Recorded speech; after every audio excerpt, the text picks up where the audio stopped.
ఈ ప్రపంచానికి మరుగైన జ్ఞానం, నలిగిన జీవితాలను వెలిగింపచేసే జ్ఞానం, జీవాహారాన్ని అనుగ్రహించే జ్ఞానం, చుంటి తేనె ధారల కన్నా మధురమైన జ్ఞానం, అపవాది బాణాల నుండి హృదయాన్ని కంచెగా కాపాడే జ్ఞానం, మహోన్నతుని చేరుటకు మార్గాన్ని చూపే జ్ఞానం, ఆహుతవ్వబోతున్న ఆత్మలను నరకం నుండి రక్షించే జ్ఞానం, శాశ్వతానందాన్ని నింపే జ్ఞానం, దేవునికి దగ్గర చేసే జ్ఞానం, మహా సైన్యములకు అధిపతి అయిన మన తండ్రి పట్ల భయభక్తులను నింపే జ్ఞానం.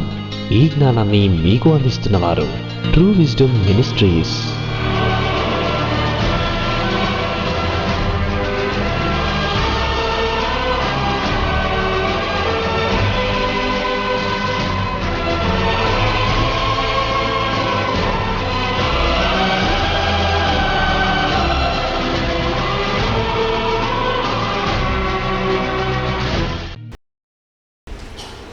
తలలు దించి మీ పాద సన్నిధిలో వినయంతో అడుగుచున్నాం మీ సహాయాన్ని. పగటి వేళ జరిగినటువంటి సదస్సును జయప్రదం చేసిన మీరు అదే రీతిగా ఈ రాత్రి వేళ సభను కూడా విజయవంతం చేయమని, ప్రతి మాట మీకు మహిమ కలిగేలా ఉండుటకు కృప దయచేయమని మీ ప్రియకుమారుడు మా ప్రభు ప్రియరక్షకుడైన యేసు ప్రభు వారి పవిత్రమైన నామములో ప్రార్థన సమర్పిస్తున్నాను తండ్రి, ఆమెన్. ఇంకొంచెం సౌండ్ పెంచాలి. ప్రియమైన దేవుని వారలారా, ఈ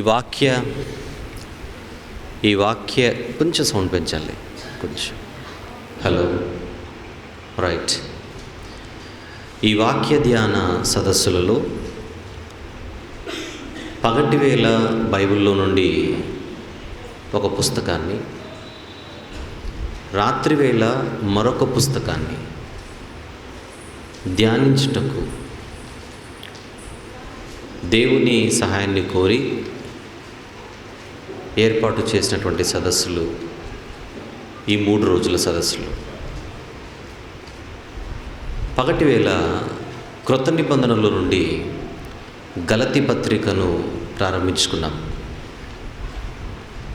ఈరోజు మొదటి భాగం ముగించబడి లేదా ముగించుకొని రేపటి పగటి వేళలో గలతీ పత్రిక 2వ భాగాన్ని మాట్లాడుకోవడానికి మనము వెళతాం, ప్రయాణం చేస్తాం. మరి రాత్రివేళ సమయాన్ని వినియోగించుకుంటూ ఇదే బైబిల్లో పాత నిబంధనలో ఒక పుస్తకాన్ని మనం ఎన్నుకొని ధ్యానించుటకు సిద్ధంగా ఉన్నాం. వాక్య ధ్యాన సదస్సులు. అసలు బైబిల్లో ఎక్కడైనా వాక్యాన్ని ధ్యానించమని సూచనలు ఏమైనా ఇవ్వబడ్డాయా? ఇది మనకు తెలియాలి. ధ్యానించడం అన్న పదాన్ని ఒకసారి మనం ఆలోచిస్తే, తెరవకున్నా మీకు జ్ఞాపకానికి వచ్చే మంచి మాట గుర్తు చేస్తాను. దుష్టుల ఆలోచన చొప్పున నడువక, పాపుల మార్గమున నిలువక, అపహాసకులు కూర్చుండు చోటను కూర్చుండక, దేవుని వాక్యమందు, యెహోవా ధర్మశాస్త్రం అంటే దేవుని వాక్యమే కదా, దేవుని వాక్యమందు ఆనందించుచు, ఎప్పుడెప్పుడు దివా అంటే పగలు, రాత్రి అంటే ఇది. పగలు రాత్రి దానిని ధ్యానించువాడు ధన్యుడు. ఈ వాక్య ధ్యాన సదస్సులు రాత్రి మాత్రమే పెట్టుకున్నాము, పగలు కూడా పెట్టుకున్నాము చెప్పండి. పగలు ఒక పుస్తకం దివా, రాత్రి మరొక పుస్తకం రాత్రి, దివా రాత్రములు. 3 పగళ్ళు 3 రాత్రులు, 3 రాత్రింబగళ్ళు మనము వాక్యపు గర్భములోనికి ప్రవేశించడానికి ఏర్పాటు చేసుకున్న సదస్సులు. యోనా 3 రాత్రింబగళ్ళు తిమింగలపు గర్భంలో లేదా కడుపులో ఉన్నట్టుగా, మనిషి కుమారుడు 3 రాత్రింబగళ్ళు భూగర్భంలో ఉన్నట్టుగా మనము కూడా ఈ 3 రాత్రింబగళ్ళు చిలకలూరుపేటలో వాక్యపు గర్భంలో ఉండడానికి ఏర్పాటు చేసుకున్న సదస్సులే ఈ సదస్సులు.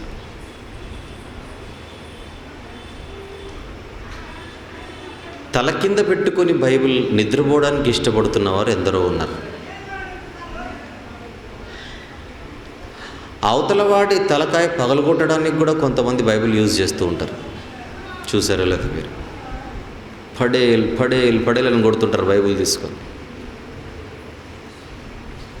ఎప్పుడైనా అలాంటి వాళ్ళకి ఇనుప ముక్కతో కవర్ చేసిన బైబిల్ అందజేయాలి. ఇంకొకసారి కొట్టడానికి సిద్ధపడరు.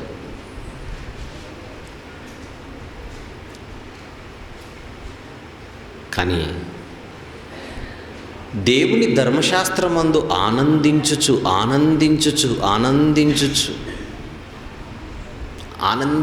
అంటే అర్థం ఏంటి? ఏదైనా మనం ఆనందం పొందేటప్పుడు మనకు ఆకలి అనిపించదు. ఆనందం అనిపించేటప్పుడు నిద్ర పట్టదు. నిద్ర పట్టకుండా మనం లీనమైపోయే పరిస్థితి ఎప్పుడు ఉంటుంది అంటే ఆనందించినప్పుడు. ఇండియా పాకిస్తాన్ మ్యాచ్ అండి, అబ్బా ఫైనల్ మ్యాచ్ కన్ను ఆర్పకుండా చూశానండి మొన్న అని అన్నారనుకోండి. మీరు ఏముంది కనుక మీరు దాన్ని చూసారు? అంతగా ఆనందం ఉంది కనుక. అలాంటి ఎన్నో ఎగ్జాంపుల్స్ మీరు ఆలోచించవచ్చు. అదేంటో విచిత్రం కానీ ఈ గుంటూరు జిల్లా అనగానే నన్ను పెద్ద పెద్ద సబ్జెక్టులు మాట్లాడమని ఆహ్వానిస్తుంటారు. ఒకప్పుడు పౌలు గారు ప్యానెల్ ఇక్కడే చెప్పారు. గుంటూరులో చెబితే ప్రపంచమంతా తిరుగుతున్నాయి ఇప్పుడు అవి కూడా. ప్రతిరోజు నాకు 9 గంటలకు ఇచ్చేవారు అక్కడ గుంటూరులో. మొదటి ప్రయాణము పూర్తి అయ్యేసరికి పౌలు గారి మొదటి ప్రయాణం రాత్రి 11:30 అయింది మొదటి రోజు. రెండో రోజు నేనేమడిగానంటే అందరూ 7:30కి రండి, రేపు 7:30కి స్టార్ట్ చేస్తానన్నాను. అంటే కన్వీనర్స్ని కాదు, ప్రజల్ని. వాళ్ళు మాత్రం ఎస్ అని నెక్స్ట్ డే కూడా 8:30కే వచ్చారు. నేను రమ్మనింది 7:30, వాళ్ళు వచ్చింది 8:30. మళ్ళీ నాకు 9కే ఇచ్చారు. ఈసారి పావు గంట ఎక్కువై 11:45 క్లోజ్ చేశాను రెండో ప్రయాణం. నేను అన్నాను రేపైనా కొంచెం మాట నిలబెట్టుకోండి అంటే సరే అన్నారు. నెక్స్ట్ డే మళ్ళీ 8:45కి వచ్చారు, నాకు మళ్ళీ 9కే ఇచ్చారు. ఈసారి అక్షరాల 2:45 వాక్యం చెబితే అర్ధరాత్రి కరెక్ట్గా 12 అయింది నేను ఆమెననేసరికి. కానీ గొప్ప సంగతి ఏంటంటే ఏ ఒక్కరు లేవలేదు, కూర్చున్నారు 12 వరకు ఆనందించచ్చు. అలాగని మీరు భయపడకండి. జెఫన్యా గ్రంథం ఈరోజు 12 వరకు చెబుతానండి, ఏం చెప్పను. నేనేమంటానంటే వాక్యమందు మనము ఆనందం పొందాలి. చాలామంది బైబిల్ని ఎంత వీలైతే అంత త్వరగా పూర్తి చేసేద్దామని చదివేస్తుంటారు. టకటక సంవత్సరంలో పూర్తి చేయాలి, 6 నెలల్లో పూర్తి టక. కానీ మొన్న ఏం చదివారో నిన్న గుర్తుండదు, నేనేం చదివారో ఈరోజు గుర్తుండదు. పోతుంటాను, రైలు బండి వెళ్ళిపోతుంటుంది అంతే. ధ్యానం అంటే అది కాదు. ఈరోజు పగటి వేళ ఎంతమంది మీరు మిస్ అయ్యారో నాకు తెలియదు కానీ క్లాస్కి గలతీ పత్రికలోనికి ప్రవేశించడానికి నేను దగ్గర 2 గంటలు ప్రయత్నం చేస్తే నా వల్ల కాలేదు. మీరు నమ్ముతారా? గలతీ పత్రిక లోపలికి అంటే ఇంకా బాగా చెప్పాలంటే మొదటి అధ్యాయంలోని మొదటి మాట ఇంకా నేను మాట్లాడలేదు. దానికంటే ముందు ఎంత ధ్యానించాల్సి వచ్చిందో. ధ్యానం గురించి బైబిల్లో మరొక్క మాట చూద్దాం. అదే కీర్తనల గ్రంథంలో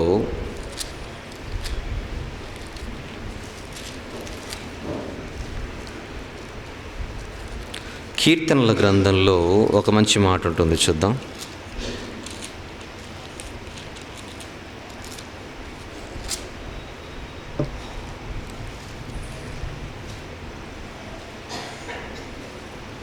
దేవుని గురించిన ధ్యానము, వాక్యపు ధ్యానము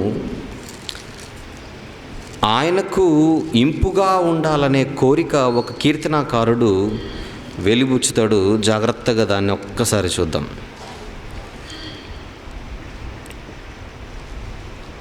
ఒకసారి 119వ కీర్తన 70వ వచనం చూసి మరొక మాటను కూడా మనం చూద్దాం. దయచేసి 119వ కీర్తన 70వ వచనము దయచేసి ఎవరైనా చదవండి. 119వ కీర్తన 70వ వచనం. వారి హృదయము దేని వలె? క్రొవ్వు వలె మందముగా ఉన్నది. నెక్స్ట్ మాట, నేను నీ ధర్మశాస్త్రమును బట్టి ఆనందించుచున్నాను. అదే మాట కీర్తనాకారుడు అంటున్నాడు. ఇప్పుడు 104వ కీర్తనకు వద్దాం. 104, 104వ కీర్తన 34వ వచనం ఒక్కసారి చూద్దామా. 104వ కీర్తన 34వ వచనం. ఆయనను గూర్చిన నా ధ్యానము ఆయనకు ఇంపుగా ఉండాలి. ఆయనకి ఇంపుగా ఉండాలి, మనకు కాదు.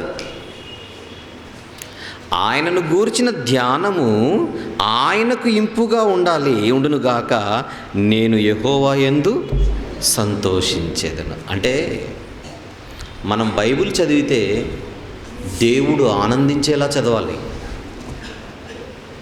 మనం బైబిల్ నేర్చుకుంటే దేవుడు ఆనందించేలా నేర్చుకోవాలి. చాలా చోట్ల వెళుతున్నప్పుడు కొంతమంది చెబుతుంటారు, మా సంఘంలో అండి పాస్టర్ గారు 5 నిమిషాలు ఎక్స్ట్రా చెబితే ఉండరండి, వెళ్ళిపోతారండి అంటుంటారు. వాక్యం చెప్పి అయ్యగారు ఇవ్వబడిన సమయం కంటే ఒక 5 నిమిషాలు ఎక్స్ట్రా చెప్పినా ఉండరట, వెళ్ళిపోతారట. అంటే ఒక టైంను కుదించుకున్నారు. ఆ టైం లోపల ఆయన ఏమైనా సరే అయిపోగొట్టాలి అంతే. ఏదైనా కొంచెం ఎక్స్ట్రా టైం అయితే కూర్చోడానికి వారికి ఆనందం ఉండదు. ఎందుకంటే చెప్పేవాడు వాక్యం వినేవారికి ఆనందం కలిగేలా చెప్పాలి. మరి వినేవారికి ఆనందం కలిగేలా చెప్పాలి. అది ఒకవేళ దేవుని వాక్యం చెబుతున్నప్పుడు ఎవరికైనా అలా నొచ్చుకుందనుకోండి, నొప్పి అనిపించింది అనుకోండి, మీరు అలాంటి చెప్పకూడదండి. మీరు అలాంటివన్నీ కొన్ని ప్రాంతాల్లో ఇలాంటివి ఉంటాయి లేదా కండిషన్స్ చెప్పండి. మీరు అలా చెప్పకూడదండి అవన్నీ. ఇంకెలా చెప్పాలి? అందరికీ వినసొంపుగా ఉండాలి, ఇంపుగా ఉండాలి, వినసొంపుగా ఉండాలి. కానీ బైబిల్ ఏం చెప్పింది? మనం ధ్యానించేటప్పుడు మన ధ్యానం ఎలా ఉండాలట? దేవునికి ఆనందంగా. చదవండి అన్నమాట. మళ్ళీ 104వ కీర్తన ఏదో వచనం, 34వ వచనం. ఆయనను గూర్చిన నా ధ్యానము ఆయనకు ఇంపుగా. ఆయనకు ఇంపుగా. నేనేమంటానంటే ఈ 3 రోజులు అటు రాత్రి కానీ ఇటు పగలు కానీ నేను వాక్యం చెప్పేటప్పుడు నా మైండ్ అంతా ఎలా ఉంటుందో చెప్పనా? దేవునికి ఇంపుగా చెప్పాలన్న ప్రయత్నంలోనే ఉంటాను. అలా చెప్పేటప్పుడు ఎవరికైనా ఏదైనా బాధ కలిగితే దయచేసి మీరు బాధపడినా బాధపడకండి. ఎందుకంటే అందులో నా తప్పేం లేదు. నాకు దేవుడు ఏమని చెప్పాడంటే, ఒరే నేను ఆనందించేలా చెప్పు. వాళ్ళు ఆనందించేలా చెబితే నేను బాధపడాల్సి వస్తుంది, అప్పుడు నీ ఇష్టం. ఆయనను బాధ పెట్టే కార్యక్రమం కోసం నేను హైదరాబాద్ నుంచి ప్రయాణం చేసి ఇక్కడికి ఎందుకు రావాలి? ఏమంటారు? ఒక అగ్రిమెంట్కి వచ్చేద్దాం. ఒక అగ్రిమెంట్కి. దేవుడు ఆనందించేలా చెప్పుకుందాం. అందులో ఎవరికైనా ఏమైనా బాధ కలిగినా కండిషన్ ఏంటి? ఎవరికైనా బాధ కలిగినా కండిషన్ ఏంటి? బాధపడకూడదు, అంతే. మరొక మంచి మాట కూడా చెప్పి ఈ మొదటి దినాన జెఫన్యా గ్రంథంలోనికి ప్రవేశిస్తాను. తెలుసు కదా ఈరోజు మన పాఠం ఏంటో? ఈరోజు నుంచి 3 రోజులు రాత్రంతా, అంటే ఈ 3 రాత్రులు మనం మాట్లాడుకునే సబ్జెక్టే జెఫన్యా గ్రంథం. బైబిల్లోని జెఫన్యా గ్రంథం. ఒక మాట చెప్పి నేను ఇక్కడ ప్రవేశిస్తాను. మంచి మాట, విలువైన మాట, అవసరమైన మాట. మనం ఏ దేశంలో అయినా ఉన్నప్పుడు ఆ దేశపు చట్టాన్ని మనం గౌరవించాలి. ఆ దేశంలో ఉండే కట్టడలను మనం గౌరవించాలి. అయితే కొన్ని సందర్భాలు ఎలా ఉంటాయంటే, కొన్ని సందర్భాలలో మన విశ్వాస సంబంధమైన కట్టడలు కొన్ని ఉంటాయి. అందుకే భారతదేశానికి ఒక మంచి రాజ్యాంగం ఉంది. మన చట్టం ఏం చెప్పిందంటే, మనదొక సెక్యులర్ కంట్రీ. అంటే ఎవరైనా ఏ విశ్వాసాన్నైనా అవలంబించుకోవచ్చు, ఎవరైనా ఏ విశ్వాసాన్నైనా స్వీకరించవచ్చు. ఆ విశ్వాసానికి సంబంధించిన కట్టడలు ఏవైతే ఉంటే వాళ్ళు పాటించుకోవచ్చు. అంతేగాని నా విశ్వాసాన్ని మీపై రుద్దే ప్రయత్నం నేను చేయకూడదు. అలాగనే మీ విశ్వాసాన్ని నాపై రుద్దే ప్రయత్నం ఎవరు చేయకూడదు. ఇప్పుడు నేను ఎవరిని అంటే ఇక్కడ కూర్చున్నవాడిని, బైబిల్ నమ్మినవాడిని, బైబిల్ నమ్ముతున్నవాడిని, బైబిల్ని గౌరవించేవాడిని. బైబిల్ అంటే నా దృష్టిలో దేవుని గ్రంథం. నేను బైబిల్ విశ్వాసిని, క్రీస్తును నమ్మిన క్రైస్తవుడని. మీరు కూడా వాళ్ళేనా? మీరు కూడా వాళ్ళే. మీరు కూడా క్రీస్తును నమ్మిన ఎవరు? మీరందరూ కూడా క్రైస్తవులు. ఇప్పుడు నేను ఎవరితో మాట్లాడుతున్నాను చెప్పండి? క్రైస్తవుడనైనా నేను క్రైస్తవులైన మీతో మాట్లాడుతున్నాను. Yes or no? రైట్. ఇప్పుడు మీరు బైబిల్ని గౌరవిస్తారు, నేను బైబిల్ని గౌరవిస్తున్నాను. అందుని బట్టి బైబిల్లో ఏదున్నా కూడా నేను మీకు చెప్పాలి, బైబిల్లో ఏదున్నా కూడా మీరు నమ్మాలి. మీలో ఎవరైనా ఏదో ఏం చెప్తారో విందాము అని మాత్రం వచ్చింటే, మీరు ఒకవేళ క్రీస్తును నమ్మకపోయి క్రీస్తును నమ్మకున్నా ఎవరైనా ఇక్కడ ఉంటే ఒక చిన్న మనవి, ఒక మాట. మీరు క్రీస్తును నమ్మకుండా ఎవరైనా ఆయనను మీరు దేవునిగా స్వీకరించక ఏం చెబుతారో విందామని ఎవరైనా వచ్చిన వాళ్ళు ఉంటే మీతో ముందుగానే ఒక మనవి చేస్తున్నాను. నేను చెప్పే మాటలు ఒకవేళ ఈ 3 రోజుల్లో మీకు ఎక్కడైనా బాధ కలిగితే దయచేసి మీరు అనేదా భావించకండి. క్రైస్తవుడనైనా నేను క్రైస్తవులైన వారికి చెప్పాల్సిన విషయాలు కొన్ని ఉన్నాయి. అవి ఒకవేళ మీకు కొన్ని నచ్చకపోతే మీరు దీన్ని ముందుగానే మీరు మనసులో పెట్టుకొని నాకు ఇది నచ్చలేదండి అని మీకు అనిపిస్తే మీరు సెలవు తీసుకోవచ్చు. నేను అది కూడా ముందే చెబుతున్నాను. రేపు పొద్దున ఇది రికార్డ్ అవుతుంది, ఈ టీవీ 10 చోట్లకి వెళ్తుంది. అప్పుడు వీళ్ళు ఇదేంటండి భారతదేశంలో ఇవన్నీ చెబుతున్నారా అని అంటే, భారతదేశంలో ఉన్న క్రైస్తవుడనైనా నేను క్రైస్తవులైన నా సోదరులకు సోదరీమణులకు నా దేవుడు ఏం చెప్పమన్నాడో అది చెబుతున్నాను. మ్యాటర్ క్లియర్ అనుకుంటాను అందరికీ. ఇక నేను ప్రవేశిస్తాను. రైట్. అందువలన ఇక్కడ నేను ఏ చట్టాన్ని ధిక్కరించట్లేదు, ఇది కూడా ముందే చెప్పాలి. నేను ఐపీసీలో ఏ చట్టాన్ని ధిక్కరించట్లేదు. నాకు భారత చట్టం ఏ లైసెన్స్ ఇచ్చిందో ఆ లైసెన్స్ లోపలే ఉండి మాట్లాడుతున్నాను ఈ 3 రోజులు. అది చెప్పి జెఫన్యా గ్రంథములోనికి ప్రవేశించడానికి నేను రెడీ. మరి మీరు? వెరీ గుడ్, రండి. జెఫన్యా గ్రంథం పాత నిబంధనలో ఉంటుందా క్రొత్త నిబంధనలో ఉంటుందా? అడ్రస్ చెప్పండి ఫస్ట్ నాకు. వెరీ గుడ్, తీయాలి. జెఫన్యా గ్రంథం మొదటి అధ్యాయము. మొత్తం 3 అధ్యాయాలు ఉంటాయి కదా జెఫన్యా గ్రంథంలో మనకు. ఈ 3 అధ్యాయాలలో మొదటి అధ్యాయాన్ని కొద్దాం. మొదటి వచనం జాగ్రత్తగా చూద్దాం. జెఫన్యా గ్రంథం మొదటి అధ్యాయము మొదటి వచనం. యూదారాజుకు ఆమోను కుమారుడైన యోషియా దినములలో హిజ్కియాకు పుట్టిన హిజ్కియాకు పుట్టిన అమర్యా కుమారుడగు గెదల్యాకు జననమైన కూషీ కుమారుడగు జెఫన్యాకు ప్రత్యక్షమైన యెహోవా వాక్కు.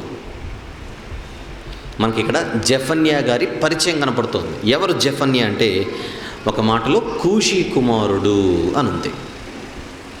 ఎలాగో జెఫన్యా అనే ఈ పదం గురించి మనం మాట్లాడుతున్నాం కనుక బైబిల్లో జెఫన్యా అన్న పేరుతో మరికొన్ని పుస్తకాలలో మరికొంతమంది వ్యక్తులు ఉన్నారు.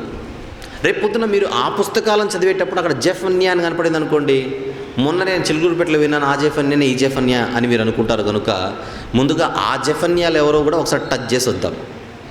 టచ్ చేసి ఇంతకు ఆ పుస్తకాలలో కనపడే జెఫన్యా ఇక్కడ కనపడుతున్న జెఫన్యానేనా అని తేల్చుకొని ఇక్కడికి వద్దాం. ఇది భవిష్యత్తులో ఎటువంటి కన్ఫ్యూజన్కి దారి తీయకుండా మనం జాగ్రత్త పడుతున్నాం.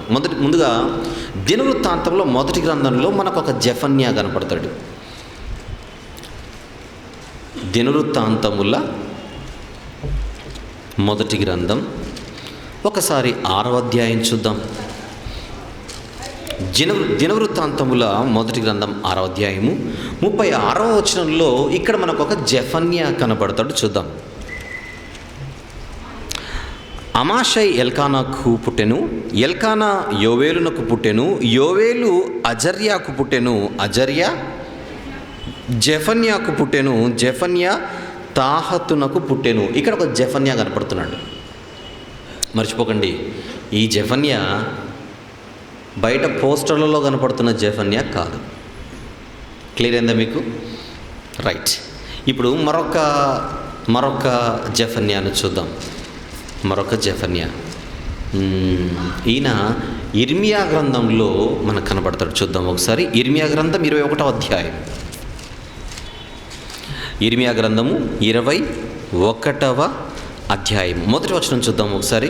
మొదటి వచనం: రాజైన సిద్కియా మల్కియా కుమారుడైన పషూరును యాజకుడగు మయషేయా కుమారుడైన జెఫన్యాను పిలిపించి, మళ్ళీ చదువుకుంది. రాజైన సిద్కియా మల్కియా కుమారుడైన పషూరును యాజకుడగు మయషేయా కుమారుడైన జెఫన్యా. ఈయనకు మరొక పేరుంది, ఇతను 2వ యాజకుడు అని ఇతనికి మరొక పేరుంది. 2వ యాజకుడు ఆయన హోదాది.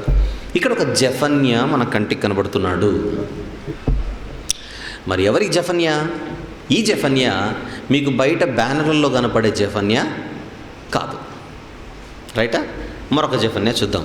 జకర్యా గ్రంథంలో మనకు మరొక జెఫన్యా కనపడతాడు. చూద్దాం అక్కడ 6వ అధ్యాయం. జకర్యా గ్రంథం 6వ అధ్యాయం ఒకసారి 10వ వచనంలో చూద్దాం.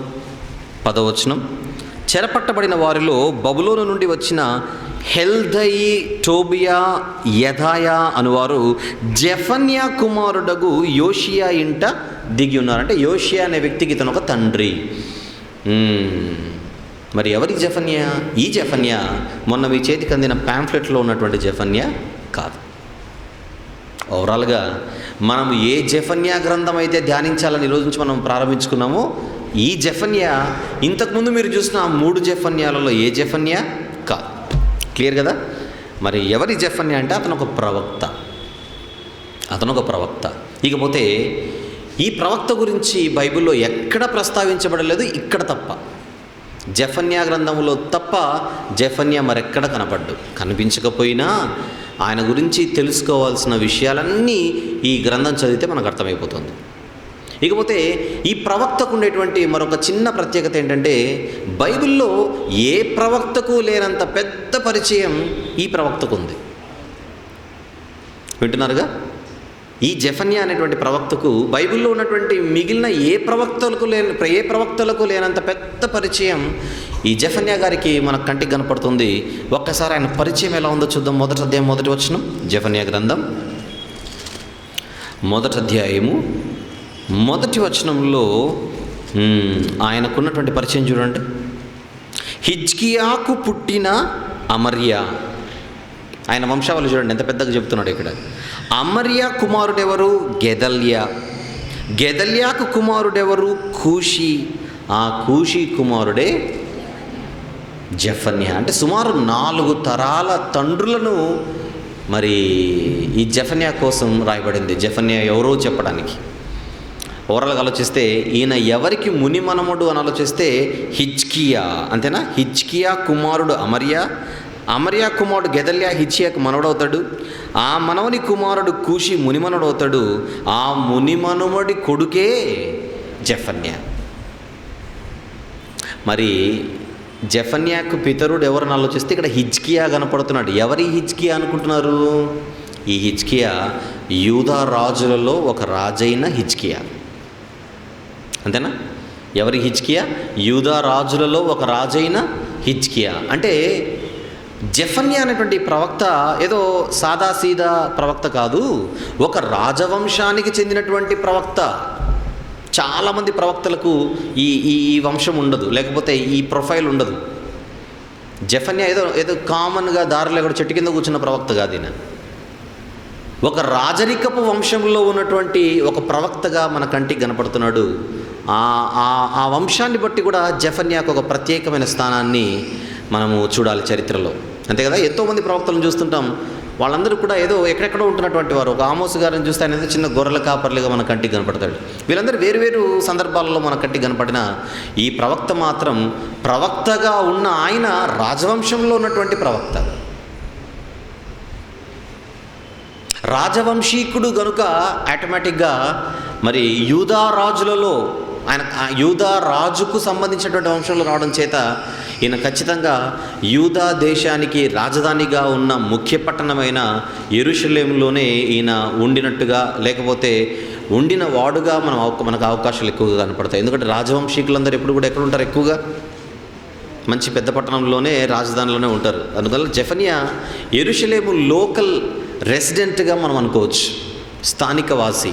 యెరూషలేము స్థానికవాసిగా మనం ఉండొచ్చు. రాజవంశంలో నుంచి వచ్చి ప్రవక్తగా ఉండి యెరూషలేంలోనే ఒక నివాసిగా మనం జెఫన్యా గారిని మొత్తం ఆయన యొక్క కుటుంబాన్ని బట్టి మనము భావించవచ్చు.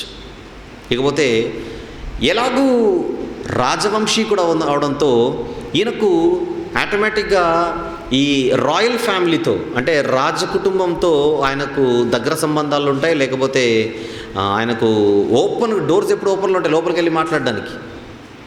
మిగిలిన వారికి లేనంత అవకాశాలు ఈ ప్రవక్తకు ఉన్నాయి, అవసరమైతే రాజు దగ్గర నిలబడి మాట్లాడడానికి. కారణం ఆ కుటుంబాలకే చెందినవాడు కావడం చేత. ఈ కారణాలన్నీ కూడా జెఫన్యా గారిని మరింత ఒక ధైర్యవంతమైనటువంటి పరిస్థితులు నిలబెట్టడానికి, అవతలోడు ఎంతటోడైనా కూడా చెప్పడానికి ఆయనకు వెనకలోనేటువంటి చరిత్ర కొంచెం ఖచ్చితంగా సపోర్ట్ చేస్తుంది. ఎందుకు? మంచి పెద్ద ఫ్యామిలీకి చెందినవాడు కదా. పెద్ద ఫ్యామిలీకి చెందినవాడు అవడంతో ఎదుటి ఎవడున్నా కూడా ఏదైనా చెప్పడానికి ఖచ్చితంగా న్యాచురల్గానే సహజ సిద్ధంగా తనను ప్రేరేపిస్తుంది. జెఫన్యా గురించినటువంటి పరిచయం అండి ఇదంతా. ఎవరు జెఫన్యా? బైబిల్లో మన కంటికి కనపడుతున్న మిగిలిన జెఫన్యాలలో ఒకడు ఈ జెఫన్యా కాదు. రెండో మాట, జెఫన్యా మిగిలిన ప్రవక్తలలో ఏ ప్రవక్తకు లేనంత పెద్ద పరిచయం కలిగినటువంటి ప్రవక్త. మూడో మాట, ఈయన యూదా రాజులలో ఒక రాజైన హిజ్కియా వంశంలో కనబడుతున్నటువంటి ఒక ప్రవక్త. మరి బంధుత్వం ఎలా ఉంటుందని అడిగితే వరుసకేమవుతాడు? హిజ్కియా అని అడిగితే మునిమనవడి కుమారుడు, అతను కూడా మునిమనవడే అవుతాడు లెక్క ప్రకారంగా. రాజరికపు కుటుంబానికి చెందిన ఒక ప్రవక్తగా జెఫన్యా కనపడడం చేత ఆయన యెరూషలేము స్థానిక నివాసిగా మనం పరిగణించవచ్చు. అవకాశాలు ఎక్కువగా ఉన్నాయి. మరి జెఫన్యాకు ఉన్నటువంటి మరొక అవకాశం ఎలా ఉందంటే పెద్ద కుటుంబం అవడం చేత, పెద్ద కుటుంబానికి చెందినవాడు అవడం చేత మరి ఎలాంటి మాట అయినా ఎలాంటి వారికైనా చెప్పగలిగే ఒక మంచి అవకాశం జెఫన్యా గారికి తన జీవితంలో ఉంది. ఇవన్నీ మీరు గుర్తుపెట్టుకోండి. సాధారణంగా రాజరికపు కుటుంబాలలో దేవుని కోసం బతికే వాళ్ళు ఉండరు. ఎసర్నో జనరల్గా వాళ్ళకున్నటువంటి ఆస్తులు, అంతస్తులు, హోదాలు ఏం చేస్తాయంటే దేవుని మరుగుపరుస్తాయి, దేవుని కనబడకుండా చేస్తాయి. కానీ విచిత్రం ఏంటంటే అంత పెద్ద కుటుంబంలో నుంచి దేవుని కొరకు రోషం కలిగినటువంటి ఒక ప్రవక్తగా జెఫన్యా కనపడుతున్నాడు అంటే ఇది అన్నిటికంటే స్పెషాలిటీ జెఫన్యా గారిలో. అంతేనా? తన కుటుంబాన్ని బట్టి అబ్బో మాది పెద్ద కుటుంబం, మాది అది ఇది అనేదో మనుషులను బట్టి అతిశయించే క్యారెక్టర్ జెఫన్యాది అయితే ఈయన ప్రవక్తనే అయ్యిండేవాడు కాదు. ఇవన్నీ జనరల్గా జెఫన్యా గారి గురించి మైండ్లో పెట్టుకోండి. ఇదంతా అబ్సల్యూట్లీ వెరీ ప్రిలిమినరీ ఇన్ఫర్మేషన్, అంటే చాలా ముందస్తు సమాచారంగా చిన్ని పరిచయాన్ని జెఫన్యా గారి గురించి మీకు ఇచ్చాను. ఇకపోతే జెఫన్యా గ్రంథంలోనికి ఇప్పుడు మనం ప్రవేశించాలి. 3 అధ్యాయాలు కలిగినటువంటి ఈ జెఫన్యా గ్రంథంలో మొదటి అధ్యాయం మొదటి వచనంలో జెఫన్యా గురించినటువంటి పరిచయం మాత్రమే అలా మనం చూసాం పైన. ఇప్పుడు మనము గ్రంథంలోనికి ప్రవేశించాలి. అయితే జెఫన్యా గ్రంథంలోనికి ప్రవేశించి మనం జెఫన్యా గ్రంథాన్ని చదువుతున్నప్పుడు మనకు స్పష్టంగా గ్రంథం అర్థం కావాలంటే చరిత్రలో కొన్ని సంఘటనలపై మనకు అవగాహన ఉండాలి. ఆ అవగాహన మనకు లేకపోతే ఈ గ్రంథం 100 సార్లు చదివినా మీకు అర్థం కాదు. మళ్ళీ చెబుతున్నా, నేను ఇప్పుడు ఏ సంఘటనలు అయితే మీకు చెప్పబోతున్నానో, ఏ సందర్భాలనైతే మీ ముందు నేను ఉంచబోతున్నానో, ఏ సందర్భాలనైతే మీకు పరిచయం చేయాలని నేను నా ప్రయాణాన్ని సాగిస్తున్నానో లేదా ముందుకెళ్తున్నానో, వాటిపైన మీకు నాలెడ్జ్ లేకపోతే, వాటిపైన మీకు అవగాహన లేకపోతే ఇది 1000 సార్లు చదివినా మీకు అర్థం కాదు. అందువలన అంత అవసరమైనటువంటి సమాచారాన్ని నేను ముందుగా మీకు ఇవ్వాలి. జాగ్రత్తగా విందాం. జెఫన్యా గ్రంథం అర్థం చేసుకోవడానికి కొద్దిసేపు కొంత చరిత్రలోనికి మనం ప్రవేశిస్తున్నాం. చరిత్ర. రాజైన హిజ్కియా, ఇందాక నేను పరిచయం చేశాను ఆయన్ని, యూదా రాజులలో ఒకడు. మంచి భక్తి కలిగినటువంటి భక్తి గల రాజు. ఏదో చివర్లో తన జీవితంలో చిన్ని పొరపాట్లు జరిగినా ఓవరాల్గా హిజ్కియా గురించి మాట్లాడితే ఆ మంచి రాజు అండి అని చెప్పుకోవచ్చు. ఆయుష్ను పెంచుకుంది ఆయనే కదా, 15 సంవత్సరాల ఆయుష్ని ఆయనే కదా. మరణకరమైన రోగం వచ్చినప్పుడు ప్రార్థన చేసి 15 సంవత్సరాల ఆయుష్ పొందింది ఈ హిజ్కియాని. తప్పులు జరిగినా ఓవరాల్గా మంచోడు. ఇలాంటి హిజ్కియా చనిపోయిన తర్వాత అతని కుమారుడు ఒకడు యూదులకు రాజయ్యాడు. అతని పేరు మనష్షే. ఏం పేరు? మనష్షే. ఇతను యూదులను 55 సంవత్సరాలు పరిపాలించాడు. చాలా ఎక్కువ. మిగిలిన రాజులు ఆల్మోస్ట్ ఎవరు కూడా అంతగా పరిపాలించలేదు. 55 సంవత్సరాలు. చాలా దీర్ఘకాలం కదా, చాలా దీర్ఘకాలం. ఈ మనష్షే తరువాత అతని కుమారుడు ఆమోను. పేర్లు గుర్తుపెట్టుకోండి. మనష్షే తర్వాత అతని కుమారుడు ఎవరు? ఆమోను. ఇతను కూడా మనష్షే చనిపోయిన తర్వాత అదే యూదులను పరిపాలించాడు. కాకపోతే కేవలం 2 సంవత్సరాలు మాత్రమే. ఈ తండ్రి కొడుకులు ఇద్దరూ కలిసి మొత్తం మీద 57 సంవత్సరాలు యూదులను పరిపాలించారు. 57 years. ఎక్కువగా మనష్షే.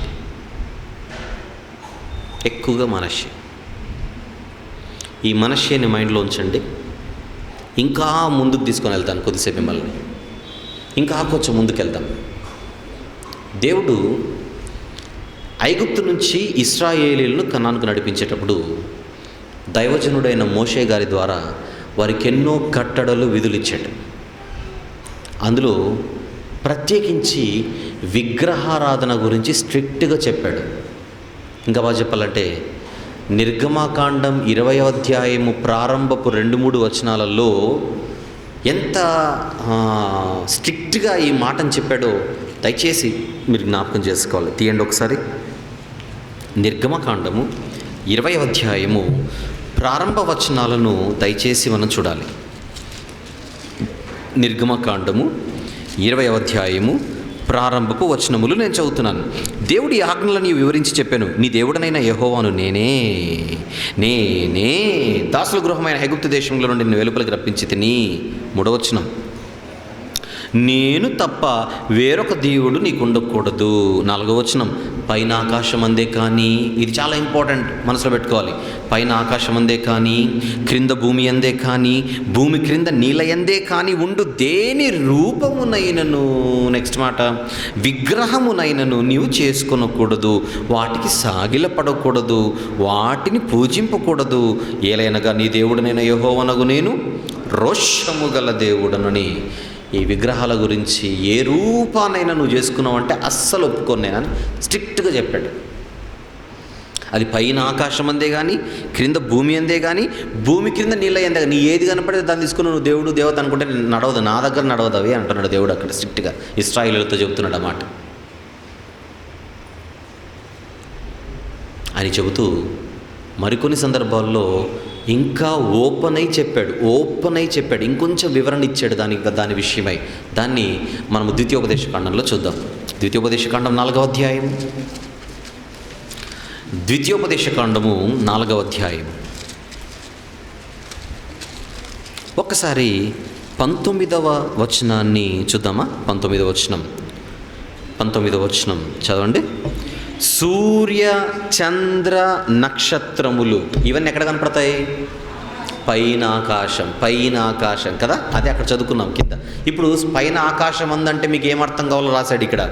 సూర్య చంద్ర నక్షత్రములైన ఆకాశ సైన్యమును చూచి మరులు కొలుపబడి నీ దేవుడైన యెహోవా సర్వాకాశము క్రిందనున్న సమస్త ప్రజల కొరకు పంచిపెట్టిన వాటికి నమస్కరించి వాటిని పూజింపకుండునట్లు మీరు బహుజాగ్రత్త పడుడి.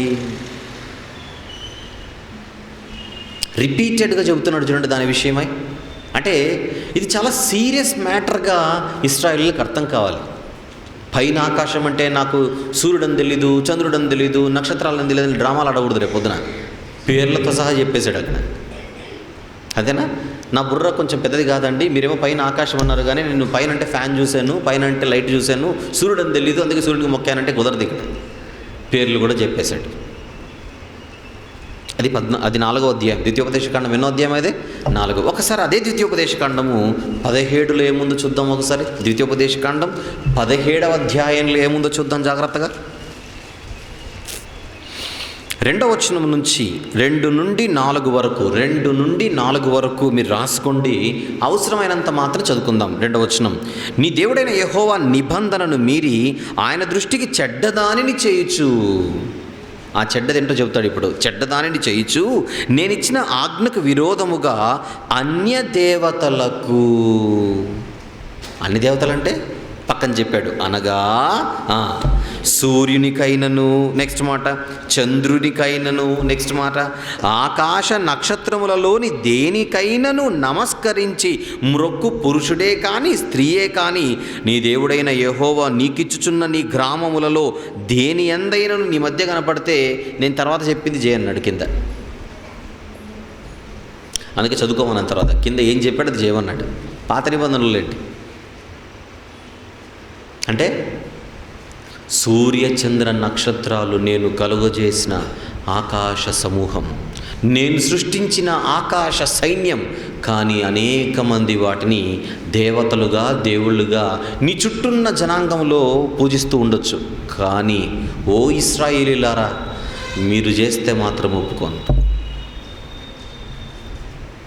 స్ట్రిక్ట్గా కనపడుతుందా ఈ రూల్? ఇది చెప్పండి, స్ట్రిక్ట్గా కనపడుతుందా?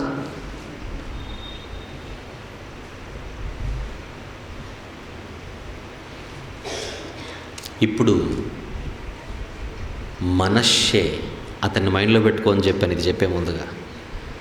రాజైన మనష్షే, హిజ్కియా కుమారుడైన భక్తుని కడుపులో పుట్టిన మనష్షే, ఇతను ఏం చేశాడో నేను చూపించే ముందుగా యెహెజ్కేలు గ్రంథంలో కూడా ఒక మాట చూసి ఇక్కడికి వద్దాం.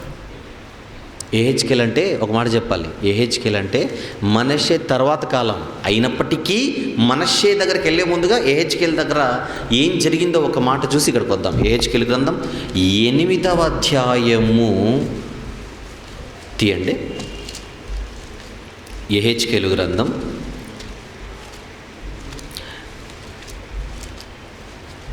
8వ అధ్యాయం ఒక్కసారి 16వ వచనం చూద్దాం జాగ్రత్తగా. యెహెజ్కేలు గ్రంథం 8:16 యెహోవా మందిరపు లోపలి ఆవరణంలోనున్న నన్ను దింపగా, ఈ లైట్ సరిగ్గా కనపడట్లేదు నాకు. యెహోవా మందిరపు లోపలి ఆవరణంలో నన్ను దింపగా అక్కడ యెహోవా ఆలయ ద్వారము దగ్గరనున్న ముఖమంటపమునకును బలిపీఠమునకును మధ్య ఇంచుమించు 25 మనుష్యులు కనబడిరి. వారి వీపులు యెహోవా ఆలయము తట్టు, వీపులేమో, వీపు అంటే బ్యాక్, వీపులేమో దేవుని ఆలయం తట్టు, వారి ముఖములు తూర్పు తట్టు తిరిగాయట. ఎందుకు తూర్పుకు తిరిగారు వీళ్ళు? చూడండి అక్కడ, వారు తూర్పుననున్న సూర్యునికి నమస్కారము చేయుచుండిరి. వెనకల దేవుని ఆలయం ఉంటే వెనక్కు తిరిగి సూర్యునికి మొక్కుతున్నారంట ఇక్కడ. అప్పుడు దేవుడు ఏమన్నాడు చూడండి, 17వ వచనం, నరపుత్రుడా, అప్పుడు ఆయన నాతో ఇట్లా, నేను నరపుత్రుడా నీవు చూచితివే యూదావారు ఇక్కడ ఇట్టి హేయకృత్యములు జరిగించుట చాలదా? వారు దేశమును బలాత్కారముతో నింపుచు నాకు కోపము పుట్టించుదురు. రగిలిపోతున్నాడు ఇవన్నీ చూస్తుంటే దేవుడు. వీళ్ళకి ఏం పోయగలం అంటే వెనకలేమో దేవునాలయం ఉంటే యూదులు తిరిగి సూర్యునికి మొక్కుతున్నారంట. పుండు మీద కారం చల్లినట్టు కాదు. నేను మీతో మనష్షే ఏం చేశాడో చెప్పాలి. ఒకసారిగా ఇంకా ఎక్కడెక్కడ ఏం జరిగాయో కూడా మీకు చెప్పాలి. అందుకే అవన్నీ చెప్పి మనష్షే దగ్గరికి వెళ్తాను. మనష్షే ఈరోజు చాలా అవసరమైన వాడు. ఫస్ట్ డే మనకు మనష్షే దగ్గరికి వెళ్దాం. మనష్షే దగ్గరికి వెళ్ళే ముందుగా ఒక్కసారి యోబు గారు దీని గురించి ఏమైనా మాట్లాడారేమో, ఒకసారి ఆయన దగ్గరికి కూడా వెళ్దాం. యోబు గ్రంథం 31, దీని గురించి యోబు గారు ఏదైనా ప్రస్తావించాడా చూద్దాం. యోబు గ్రంథం 31వ అధ్యాయము. ఈయన చూడండి ఎంత జాగ్రత్త పడుతున్నాడు. ఈ 31వ అధ్యాయంలో ఆయన తన గురించి వ్యక్తిగత జీవితంలో కొన్ని జాగ్రత్తలు తీసుకుంటున్నట్టుగా ఆయన చెబుతున్నాడు. అందులో 26, 27 వచనములు మాత్రం ఈ సందర్భానికి అవసరం. యోబు గ్రంథం 31, 26, 27 వచనములు. సూర్యుడు ప్రకాశించినప్పుడు నేను అతనినే గాని, చంద్రుడు మిక్కిలి కాంతి కలిగి నడుచుచుండగా అతనినే గాని చూచి నా హృదయము రహస్యముగా ప్రేరేపింపబడి వారి తట్టు చూచి నా నోరు ముద్దు పెట్టిన ఎడల పరముననున్న దేవుని దృష్టికి నేను వేషధారణ అవుతున్నాను. అంటే దేవుడా నేను వీరాభిమాని, నీకు దేవుడా నువ్వు నాకంటే ఇష్టం, అబ్బో నువ్వు అంటే నాకు చాలా భయము భక్తి అని చెప్పి సూడు పోతుంటే ఒక్కసారి అలా అన్నాం అనుకోండి, అది వేషధారణ. ముద్దన్నాడు కనుక చెప్పాను. దేవుడా నువ్వు అంటే నీ ఇష్టం, ఎలా ఉన్నావు బాసు అన్నావు అనుకోండి సూర్యునితో, అక్కడ బీపీ రేజ్ అవుతుంది అక్కడ దేవునికి.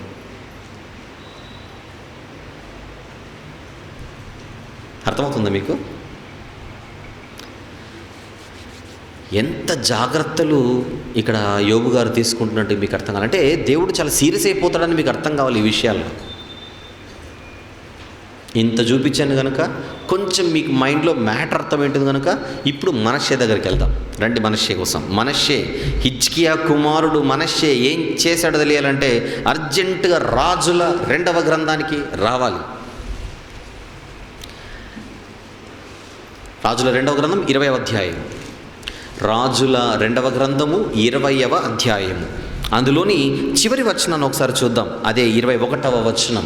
రాజుల 2వ గ్రంథం 21వ వచనం. హిజ్కియా తన పితరులతో కూడా నిద్రించగా అతని కుమారుడైన మనష్షే అతనికి మారుగా రాజాయేను. ఇప్పుడు కింది మాట నుంచి చూద్దాం. 21వ అధ్యాయం.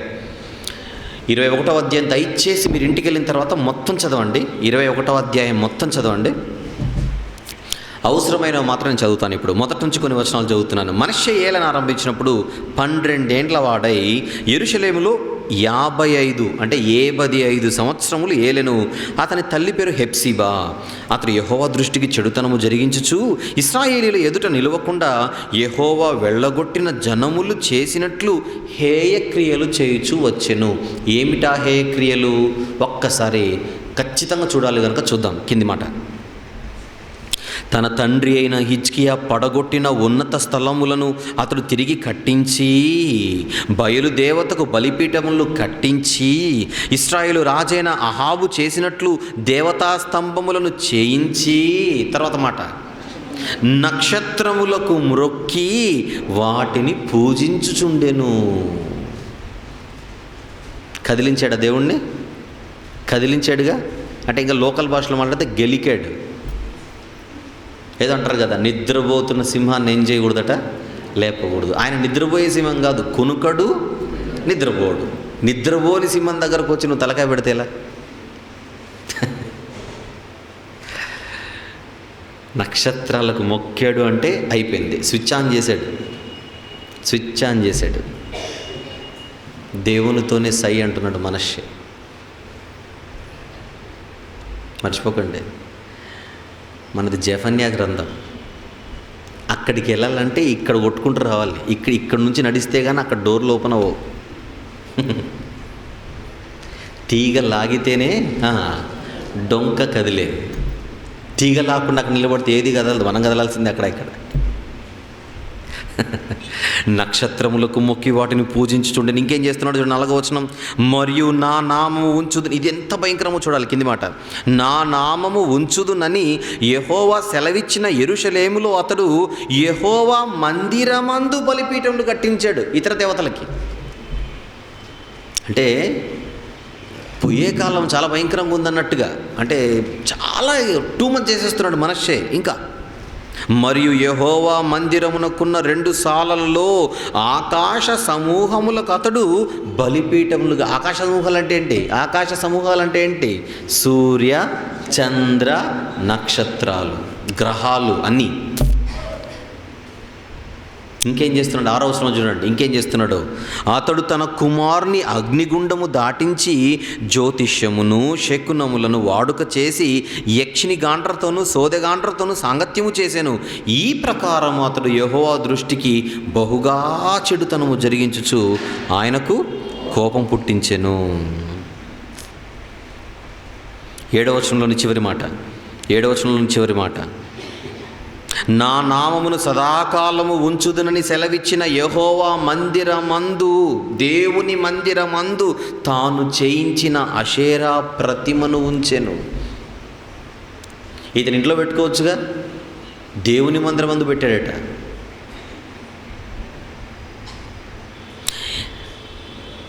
మనష్షే అతని కుటుంబం భయంకరంగా భ్రష్టు పట్టిపోయినట్టుగా ఇది అయినప్పుడు మీకు అర్థం కావాలి. విషయం ఏంటంటే తన కుటుంబాన్ని, తన వ్యక్తిగత జీవితాన్ని పాడు చేసుకుంటున్న మనషే అక్కడతో కాకుండా ప్రజలకు రాజు కనుక ప్రజల్ని ఎలా ప్రేరేపించాడో కింద చూడండి. ఇప్పుడు ప్రజలని ఎలా ప్రేరేపించాడో చూడండి. 8వ వచనం నుంచి చదవాల్సిందే, మీకు అర్థమవుతుంది. 8వ వచనం నుండి, ఇశ్రాయేలీయులకు నేను ఆజ్ఞాపించినదంతటినీ నా సేవకుడగు మోషే వారికి వ్రాసి ఇచ్చిన ధర్మశాస్త్రమును వారు గైకొనిన ఎడల వారి పితరులకు నేను ఇచ్చిన దేశములో నుండి వారి పాదములను ఇక తొలగిపోనీయనని యెహోవా సెలవిచ్చిన మాట వారు వినక, ఎవరు వారంటే ఇశ్రాయేలీయులు, వారు వినక. నెక్స్ట్ మాట, ఇశ్రాయేలుల ఎదుట నిలవకుండా యెహోవా లయము చేసిన జనములు జరిగించిన చెడుతనమును మించిన చెడుతనము చేయనట్లు మనష్షే ఆ ప్రజలను ఏం చేశాడట? రేపెను. రాజైన నేనెట్లుంటే ప్రజలైన మీరు అలాగనే ఉండాలి. యదా రాజా తదా ప్రజ. అది జరిగి తీరాల్సిందే. నేను మొక్కినోడికే నువ్వు మొక్కాలి, నేను మొక్కిన దానికే నేను మొక్కాలి. నువ్వు పోతున్నావు, పో. నీ కుటుంబం నాశనం అయిపోతుంది, పోని. వీళ్ళందరికీ ఎదురు లాగుతున్నావు ఈ భయంకరమైనటువంటి అంతే భయంకరమైన ఈ స్థితిలోనికి ఎందుకు ప్రజలందరూ లాగుతున్నావు మనషే? 10-11 కాగా యెహోవా తన సేవకులైన ప్రవక్తల ద్వారా ఇలాగ సెలవిచ్చెను, యూదా రాజైన మనష్షే ఈ హేయమైన కార్యములు చేసి తనకు ముందున్న అమోరీయులను మించిన చెడు నడత కనుపరిచి తాను పెట్టుకున్న విగ్రహముల వలన యూదావారు పాపము చేయుటకు కారకుడాయెను.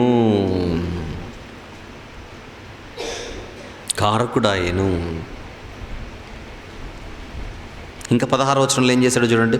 16వ వచనం, మరియు మనష్షే యెహోవా దృష్టికి చెడునత నడిచి యూదా వారిని పాపములో దింపినది కాక యెరూషలేమును ఈ కొన నుండి ఆ కొన వరకు రక్తముతో నిండినట్లు నిరపరాధుల రక్తమును బహుగా ఒలికించెను. ఇది మనష్షే యొక్క చరిత్ర. ఈ విషయానంతటిని మీరు దినవృత్తాంతముల 2వ గ్రంథం 33వ అధ్యాయంలో కూడా చదువుకోవచ్చు. జస్ట్ మీ ఇన్ఫర్మేషన్ కోసం ఇచ్చాను. దినవృత్తాంతముల 2వ గ్రంథం 33వ అధ్యాయంలో, ఇదే అధ్యాయము 2వ రాజులు 21, రాజుల 2వ గ్రంథం 21లో మనం చదువుకున్న విషయం దినవృత్తాంతములు 2వ గ్రంథం 33లో వరకు చదువుకోవచ్చు. 55 సంవత్సరాలు పరిపాలించి నువ్వు ఏం ఉరగబెట్టావంటే ఇది ఉరగబెట్టాడు మనష్షే.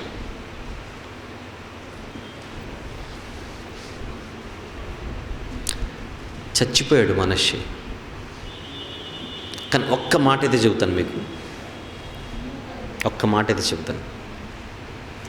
లాస్ట్లో మనష్షే మారు మనసు పొందుతాడు.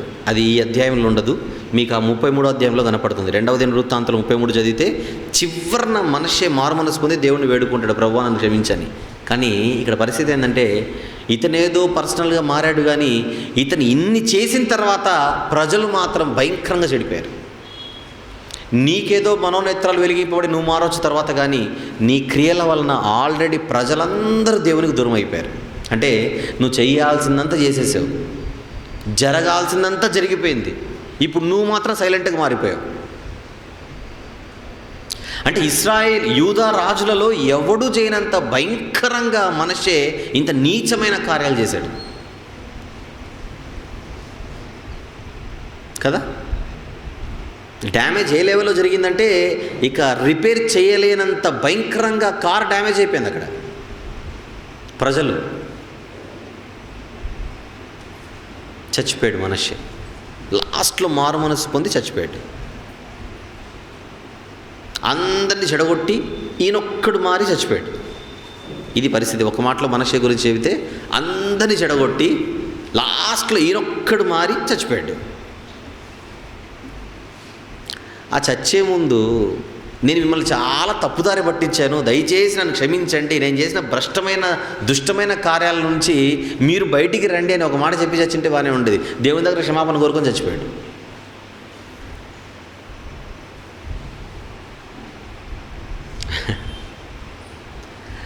అతను చచ్చిపోయిన తర్వాత అతని కుమారుడు ఆమోను రాజయ్యాడు. వాళ్ళ నాన్న చేసింది కరెక్ట్ కాదని ఇతను ఏమైనా కళ్ళు తెరుచుకున్నాడో, ఇతను ఏం చేశాడో చూడండి. ఆమోను ఏం చేశాడో చూడాలి. 19వ వచనం, అదే 2వ రాజులు 21వ అధ్యాయము 19వ వచనం. ఆమోను ఏలన ఆరంభించినప్పుడు 22 ఏండ్ల వాడై యెరూషలేమునందు 2 ఏళ్ళు ఏలెను. 2 సంవత్సరాలు ఎక్కువ సంవత్సరాలు పరిపాలించలేదు, 2 years మాత్రమే. అతని తల్లి యొట్టయూరి వాడగు హారూసు కుమార్తె అయిన మెషుల్లెమెతు. బాగుంది. నెక్స్ట్ మాట 20. అతడు తన తండ్రి అయిన మనష్షే నడిచినట్లు యెహోవా దృష్టికి చెడు నడత నడిచెను. తన పితరుల దేవుడైన యెహోవాను విసర్జించి యెహోవా మార్గమందు నడవక తన తండ్రి ప్రవర్తించినట్లు తానును ప్రవర్తించుచు తన తండ్రి పూజించిన వాటన్నిటినీ తాను కూడా పూజించెను. ఇది చివరికి అతని సేవకులు అతను చంపేస్తారు. అదంతా ఆమోను చావు గురించి కింద మాట ఉంది. ఈ తండ్రి కొడుకులు చచ్చే ముందు ఎన్ని చేయాలని చేసేసారు. రైట్. ఈ మనష్షే, ఆమోను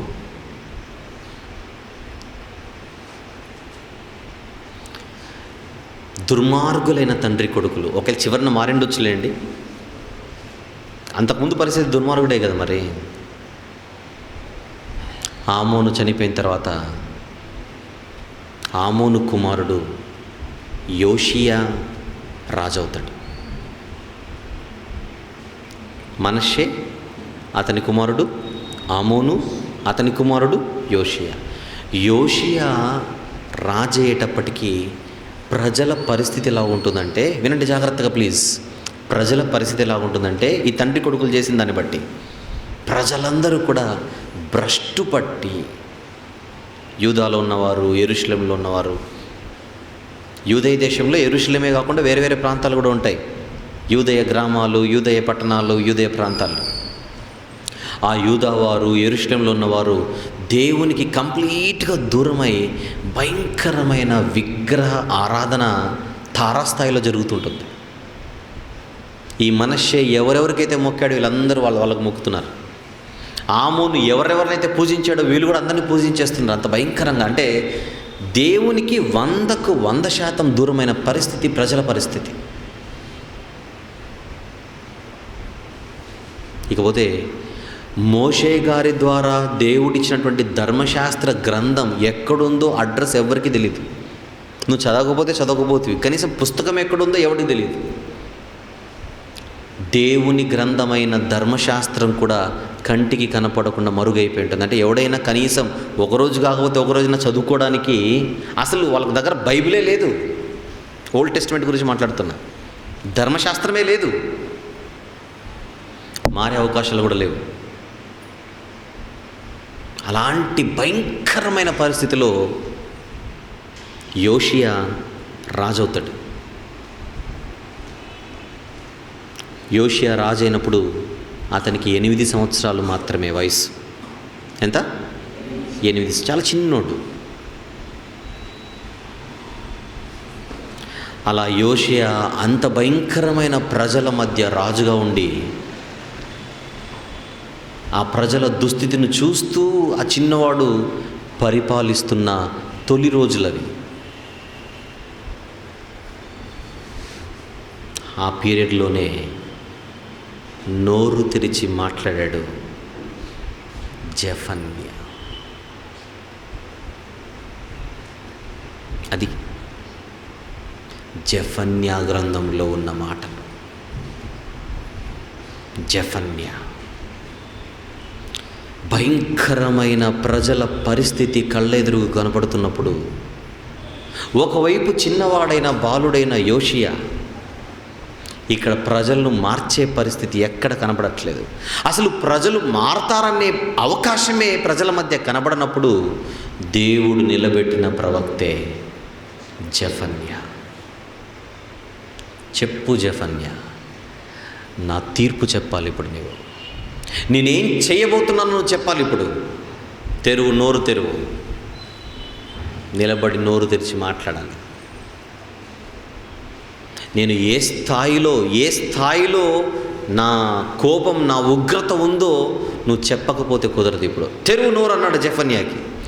అప్పుడు జెఫన్యా ద్వారా చెప్పబడుతున్న మాటలే ఈ జెఫన్యా గ్రంథంలోని ప్రారంభ అధ్యాయంలో. ఇప్పుడు తీయండి, ఈ హిస్టరీ అంతా మైండ్లో పెట్టుకొని మీకు మ్యాటర్ ఎంత చక్కగా అర్థమయ్యే అవకాశాలు మీకు ఉంటాయో ఇప్పుడు తీద్దాం జాగ్రత్తగా. జెఫన్యా గ్రంథంలోని మొదటి అధ్యాయం. యూదారాజుకు, మొదటి వచనం, యూదారాజుకు ఆమోను కుమారుడైన యోషియా దినములలో. ఎప్పుడొచ్చిందంట దేవుని వాక్కు జెఫన్యాకి? యోషియా దినములలో. Underline that. మీకు యోషియా దినములలో అది మీకు అర్థం కాలేదనుకోండి, ఆయన కింద ఏం చెప్పిన అర్థం కాదు.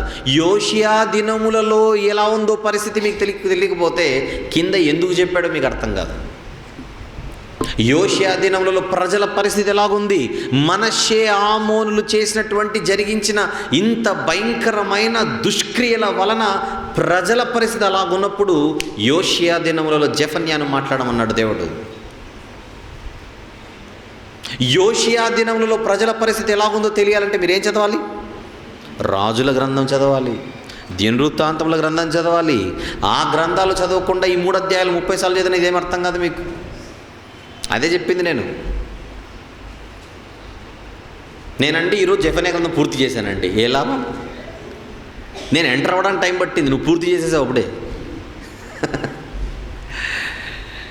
యూదారాజుకు ఆమోను కుమారుడైన యోషియా దినములలో హిజ్కియాకు పుట్టిన అమర్యా కుమారుడగు గెదల్యాకు జననమైన కూషి కుమారుడగు జెఫన్యాకు ప్రత్యక్షమైన దేవుని వాక్కు. జెఫన్యా, ఇప్పుడు నువ్వు మాట్లాడితే మ్యాటర్ రాజు యుద్ధకు చేరాలి. ఇప్పుడు నువ్వు మాట్లాడితే రాజుకు వినపడాలి. ఇప్పుడు ఎవరు రాజు? యోషియా. జెఫన్యా, నువ్వు మాట్లాడితే యోషియా కదలాలి అక్కడ. ఆ లెవెల్లో చెప్పు న్యూస్ ఇప్పుడు అన్నప్పుడు దేవుని వాక్కు ఏమొచ్చిందో 2వ వచనంలోంచి ఉంది, జాగ్రత్తగా చూద్దాం. ఏమియు విడువకుండా భూమి మీద నున్న సమస్తమును నేను ఊడ్చివేసేదను. ఇదే యెహోవా వాక్కు. ఆనందంగా చెబుతున్నాడు ఈ మాట దేవుడు, ఉగ్రుడై చెబుతున్నాడు. చెప్పండి, ఆ మాట ఎలా ఉంది? ఊడ్చేస్తానంటే స్వచ్ఛ భారత్ పట్టుకున్నాడు అనుకుంటారు దేవుడు. అక్కడ ఊడ్చి వేసేదను అంటే దేవుడు ఒకప్పుడు స్వచ్ఛ భారత్ పెట్టుకున్నాడు అని కాదు. అక్కడ ఊడ్చేస్తానంటే లేపేస్తానని, తీసేస్తానని. ఏమియూ విడువకుండా భూమి మీదనున్న సమస్తమును నేను ఊడ్చివేసేది ఇదే యెహోవా వాక్కు. ఏం ఊడుస్తాడంటే చెత్త చెదారం కాదు. చూడండి అక్కడ లిస్ట్ చెప్పాడు ఎవరెవరినో. మనుష్యులనేమి పశువులనేమి నేను ఊడ్చేస్తాను. ఇంకా ఆకాశ పక్షులనేమి సముద్ర మత్స్యములనేమి దుర్జనులనేమి వారు చేసిన అపవాదములనేమి నేను ఊడ్చేస్తాను. భూమి మీద ఎవ్వరూ లేకుండా మనుష్య జాతిని నిర్మూలము. నాకు ఇంకా నేను తట్టుకోలేను. ఇక వాష్ అవుట్, తుడి చేస్తాను. తుడి చేస్తానంటే అర్థం ఏంటి? తుడి చేస్తాను, ఒక్కడుండడు. ఈ మాటలు దేవుని నోటి ఎప్పుడైనా వచ్చాయా చరిత్రలో? ఆలోచించండి. ఇలాంటి మాటలు ఎప్పుడైనా దేవుని నోట ఇలాంటి మాటలు వచ్చినట్టుగా మీరు చూసారా? మీరేమనట్లేదు. అన్నాడు ఒకప్పుడు నోవహు తరములో నా సన్నిధిని వారి అంతం వచ్చిందని. మనుషుల నిమిత్తం ఎవరెవరిని తీసేసాడు అక్కడ? ఇక్కడ కనపడుతున్న లిస్ట్ అంతా ఒకప్పుడు అక్కడ కనపడింది, అంతేనా? పశువులు, పక్షులు, జంతువులు వీటన్నిటిని తీసేస్తాను అన్న మాట ఒకప్పుడు ఎక్కడ చెప్పాడు? నోవహు తరంలో చెప్పాడు. తర్వాత ఇక్కడ చెప్తున్నాడు. అంటే పాపము తారాస్థాయిలో ఉంది.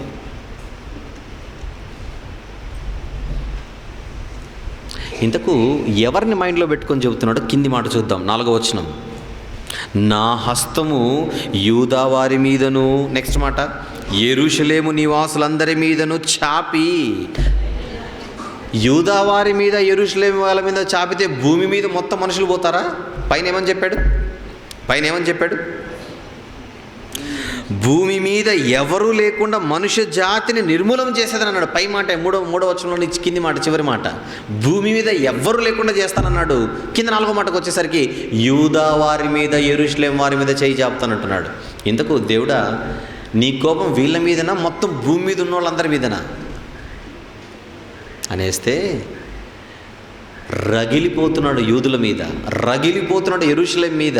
ఆ కోపం ఏ స్థాయిలో ఉందో చెప్పడానికి మొత్తం అందరినీ కలిపి చెప్పాడు. ఆయన ఉద్దేశం మొత్తం భూమి మీద ఇండియాలో ఉన్నవారిని, చిలుకలూరుపేటలో ఉన్న వాళ్ళని కాదు అక్కడ. ఆ రోజు తన కోపము ఏ స్థాయిలో ఉందో చెప్పడానికి రూపకాలంకారంగా చెప్పాడు. మొత్తం అన్నిటిని ఇది చేస్తాను. అర్థమవుతుందా? అప్పుడు మనం కూడా ఇలాంటి మాటలు మాట్లాడుతుంటాం కదా. ఇలాంటి మాటలు మనం మాట్లాడుతున్నాం. కోపం వస్తే ఏమంటాం చెప్పండి? నేను తలుచుకుంటే దేవుడు దిగి వచ్చినా కాపాడలేడు అంటే దేవుడు వచ్చేది లేదు, నువ్వు ఆయనతో పోరాడేది లేదు. కానీ మన కెపాసిటీ ఆ లెవెల్లో చెబుతాం మనం. నా గురించి మీకు సరిగ్గా తెలియదండి, నేను తలుచుకుంటే మీలో ఒక్కడు ఉండడు అంటాను.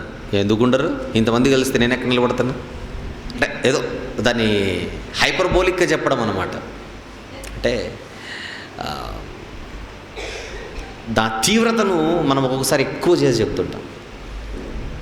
అబ్బా, ఈ నరకం నేను భరించలేండి, దీనికంటే నేను చచ్చిపోతానండి అంటారు. నరకం అంటే నీకు తెలిసేంటి? భరించలేనంటున్నాను. నరకం అంటే అగ్ని ఆరదు, పురుగు చావదు. లేదా నువ్వు చూసినట్టు ఇప్పుడు అంటున్నావు ఇక్కడికి వచ్చి, బాబా నిజంగా అండి మా ఆయన నన్ను పొట్టుకు పెడతాడండి, నరకం నేను భరించలేనండి, నేను చచ్చిపోతానండి అంటే ఆయన మాటలతో నిన్ను అనే మాట నీ నరకం అయితే ఇంకా ఆ నరకం సంగతి ఏంటి? అంటే మనం మాట్లాడేటప్పుడు పదజాలం కొన్ని సందర్భాలు ఎలా ఉంటుంది చెప్పండి? అది అలా ఉంటుంది. అలాగే దేవుడు యూదుల మీద, యెరూషలేం మీద తన కోపాన్ని ఏ స్థాయిలో చెబుతున్నాడు? ఒకప్పుడు నోవాహు తరములో ఆయన ఏ స్థాయిలో అయితే ఉగ్రుడయ్యాడో అలాంటి ఉగ్రతని ఇక్కడ కుమ్మరిస్తున్నాడు. మొత్తం అందరిని తీసేస్తానన్నాడు. అందరంటే అందరని కాదు, ఇక్కడ వీళ్ళిద్దరు మెయిన్ టార్గెట్. ఎవరు? యూదా వారు, యెరూషలేం వారు. అర్థమవుతుందా? బైబిల్లో వాడబడిన పదజాలంపై మనకు అవగాహన ఉండాలి. ఏమంటున్నాడు? నా హస్తము 4వ వచనం యూదా వారి మీదను, నెక్స్ట్ మాట యెరూషలేము నివాసులందరి మీదను చాపి. ఎందుకంటే అక్కడ ఏం జరుగుతోంది? ఎవరెవరు ఉన్నారు అక్కడ? బయలు దేవత యొక్క భక్తులలో శేషించిన వారిని, అంటే కొంతమంది పోయారు, ఇంకా చాలామంది ఉన్నారన్న అక్కడ శేషించిన వారు. ఇంకా దానికి ప్రతిష్ఠితులకు వారిని, దాని అర్చకులను నిర్మూలన చేసేదను. వీళ్ళందరూ ఎక్కడ కనపడుతున్నారు ఆయనకి? యూదా దేశంలో కనపడుతున్నారు. వీళ్ళందరూ ఎక్కడ కనపడుతున్నారు ఆయనకి? యెరూషలేంలో కనపడుతున్నారు. అసలు యెరూషలేంలో, యూదాలో కనపడవలసినటువంటి ప్రవక్తలు ఎవరు? యెరూషలేంలో, యూదాలో కనపడవలసినటువంటి భక్తులు ఎవరు? యెరూషలేంలో, యూదాలో కనపడవలసినటువంటి అర్చకులు ఎవరు? యాజకులు ఎవరు? జీవము గల దేవుని యాజకులుగా, జీవము గల దేవుని భక్తులు కనపడవలసినటువంటి యూదులలో ఏ భక్తులు కనపడుతున్నారు అక్కడ? చదవండి. బయలు దేవత యొక్క భక్తులు, దానికి ప్రతిష్ఠితులైపోయారట కొంతమంది. వీళ్ళందరినీ తీసేస్తాను, ఇక వీళ్ళందరినీ తీసేస్తాను. అసలు నేను ఎన్నుకున్న ప్రాంతంలో వీళ్ళు కనపడడం ఏంటి ఇక్కడ? నేను ఎన్నుకున్న ప్రాంతంలో వీళ్ళ హవా ఏంటి ఇక్కడ? తీసేస్తాను, మొత్తం తీసేస్తాను. నా సహనానికి పరీక్ష పెట్టారు, నా ఓపికకు పరీక్ష పెట్టారు ఇంతకాలం. 5వ వచనం, ప్రజలు ఇంకా ఏం చేస్తున్నారో చూడండి. ప్రజలు ఇంకేం చేస్తున్నారు? 5వ వచనం, మిద్దెల మీద ఎక్కి ఏం చేస్తున్నారట? ఆకాశ సమూహములకు మ్రొక్కుతున్నారంట. ఇల్లు ఎవరిని చూసి? ఇప్పుడు చెప్పండి, ఎవరిని చూసి? చచ్చిపోయిన మనిషిని చూసి. ఇంకెవరిని చూసి? చచ్చిపోయిన ఆమోన్ను చూసి. వాళ్ళిద్దరు మీకు మైండ్లో లేకపోతే ఈ ముక్క అస్సలు అర్థం కాదు. ఇంతకు ప్రజలకు ఈ ఆచారాన్ని, ఈ ఒరవడిని నేర్పించింది ఎవరు? అందరిని చెడగొట్టి చచ్చిపోయాడే మారి మనషే. నాన్న మారాడు, నేను కరెక్ట్గా ఉండాలని తెలియకోకుండా ఈతగాడు కూడా భయంకరంగా బతికి చచ్చిపోయాడు. ఎవరు? ఆమోను. వాళ్ళు నేర్పించిన టీచింగ్స్ ఇవి, వాళ్ళు చూపించిన విధానం అది. వీళ్ళందరూ ఏం చేస్తున్నారంట? ఉదయాన్నే లేచి మిద్దెల మీద ఎక్కి ఆకాశ సమూహములకు మ్రొక్కు వారిని, వీళ్ళు మొక్కడం కాకుండా ఇంకేం చేస్తున్నారట? యెహోవా పేరును బట్టి బయలుదేవత తమకు రాజను దానిని నామను బట్టి మ్రొక్కి ప్రమాణము చేయువారు. వీళ్ళు ఆకాశ సైన్యానికి మొక్కడమే కాదు, ఇంకేం చేస్తున్నారట? అవసరాన్ని బట్టి అప్పుడు దేవుని పేరు కూడా వాడుకుంటున్నారు. ఏ దేవుడు? యెహోవా దేవుడు. యెహోవా దేవుని పేరు అరగంట చెప్పి మిగిలిన అరగంట ఎవరి గురించి మాట్లాడుతున్నారు? బయలుదేవత. అంటే ఒక కాలు అక్కడ, ఒక కాలు ఇక్కడ. అవసరాన్ని బట్టి ఈ దేవుణ్ణి వాడుకుంటున్నారు ప్రమాణం చేయడానికి, అవసరాన్ని బట్టి వాళ్ళు దేవుడిగా భావించే ఆ బయలుదేవత పేరు కూడా వాడేసుకుంటున్నారు. అంటే ఒకటే, కొంతమంది అలా ఉన్నారు. కొంతమంది వీళ్ళలో ఎవరెవరు ఎలా ఉన్నారు చూడండి. కొంతమంది కంప్లీట్గా బయలుదేవత భక్తులు ఉన్నారు, కొంతమంది కంప్లీట్గా అర్చకులు ఉన్నారు. యూదాలో యెరూషలేములో ఎవరో కనపడుతున్నారు దేవునికి. ఇంకా కొంతమంది మిద్దె మీదకి ఎక్కి ఆకాశ ముఖానికి మొక్కే వాళ్ళు కనపడుతున్నారు. ఇంకా ఎవరు కనపడుతున్నారు ఆయనకి? కొంతమంది 50-50 బ్రిటానియా కేసులు ఉన్నాయి కొన్ని అక్కడ. అంటే అర్థమైందా మీకు? ఆ దేవుడు దేవుడే, ఈ దేవుడు దేవుడే. ఉదయం పూట్ల ఈ దేవుడు నాకు దేవుడు, మధ్యాహ్నానికి ఆ దేవుడు నాకు దేవుడు. ఇంకా నేను నిర్మూలము చేసిన 6వ వచనం, యెహోవాను అనుసరింపక ఆయనను విసర్జించి ఆయన యొద్ద విచారణ చెయ్యని వారిని నేను నిర్మూలము చేసేదను. ఎన్ని రకాల ప్రజలు ఈ ప్రాంతంలో కనపడుతున్నారు ఒక్కసారి లిస్ట్ అవుట్ తయారు చేయండి మీరు. ఎవరెవరు కనపడుతున్నారు? యూదాలో యెరూషలేములో దేవునికి బయలుదేవత భక్తులు కనపడుతున్నారు. 4వ వచనంలో కనపడుతుంది చూడండి జాగ్రత్తగా. బయలుదేవత భక్తులు కనపడుతున్నారు, ఇంకా దానికి ప్రతిష్ఠితులైన వారు కనపడుతున్నారు, ఇంకా దాని అర్చకులు కనపడుతున్నారు, ఇంకా ఆకాశ సమూహంకు మొక్కే వాళ్ళు కనపడుతున్నారు, ఇంకా బయలుదేవతకు మొక్కుతూ దేవునికి, యెహోవా దేవునికి కూడా మొక్కే వాళ్ళు ఉన్నారు, ఇంకా కంప్లీట్గా దేవునిని విసర్జించి అసలు ఆయన దగ్గరకు వచ్చి ప్రార్థన చేసేవాళ్ళే. విచారణ చేయని వాళ్ళు అంటే ఎవరు చెప్పండి? ప్రార్థన అనేదే లేకోకుండా చాలామంది కంప్లీట్గా దేవుని విసర్జించిన వాళ్ళు ఉన్నారు. ఇంత భయంకరమైన జనాలందరూ ఎక్కడ కనపడుతున్నారు దేవునికి? యెరూషలేము, యూదాలో కనపడుతున్నారు. అలాంటి స్థితి చూసినప్పుడు తన సేవకుని ద్వారా దేవుడు ఉగ్రుడై చెబుతున్న మాట, తుడి చేస్తానందరినీ, తుడి చేస్తా.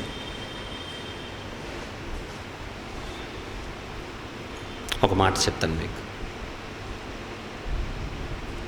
ఒక మాట చెప్తాను.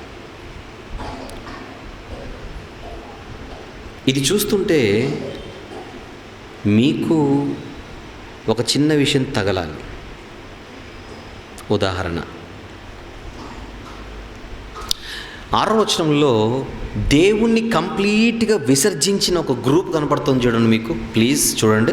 యెహోవాను అనుసరింపక ఏముంది?